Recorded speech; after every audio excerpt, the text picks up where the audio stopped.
Hey guys, my name is Tim and these are my parents. They have spent 27 years homeschooling me and my younger siblings, and some of you guys asked some homeschooling questions for them to answer. The Crouch family wrote and asked, "We are just starting year 3 of homeschooling our son and the first year of preschool with our daughter. Although we are happy with our decision to homeschool, there are still some days where we wonder if we made the right decision. I feel like this will always be something we struggle with in our minds. How do you move past this and move forward with confidence?"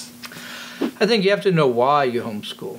Why are you doing it? If it's to compete with others, if it's a show off for the grandparents, if it's to impress other homeschoolers, you'll struggle.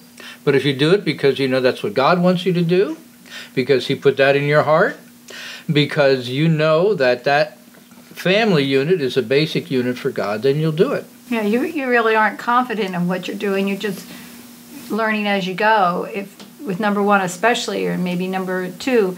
But if you have more than that, by the time you get to number 3, 4, and 5, you've done first grade several times already, and now you are a little more confident.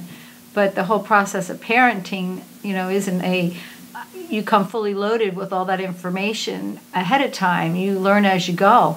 Is it kind of like when you have your first kid, you're like boiling the pacifier and sterilizing everything Right. the first time, and then by the time you get to kid 4, you're just like wiping it on your pants and shoving it back in there. It's like, it's not that you care less, you just kind of feel like, oh, this isn't going to hurt him. You're a little bit more flexible. Right. Loosen up a little bit. I think Yes, that's they're going to live. They'll live.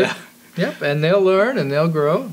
Yeah. And flexible is the word. We started out with one set of curriculum and ended up trashing it because it didn't work for the child, it didn't work for us, and it was just something that somebody had recommended and worked for them. So you just really have to be flexible and be willing to rework something that doesn't seem to be working properly for your situation. So if you guys have any other questions, you can comment below with them. And if you have figured out how do you handle this whole thing about being confident with homeschooling, or not being confident, as might more likely be the case, comment below and share your advice and ideas with the rest of us. Subscribe if this is your first time here, and we'll see you guys again next week for another homeschool Q&A session with my parents.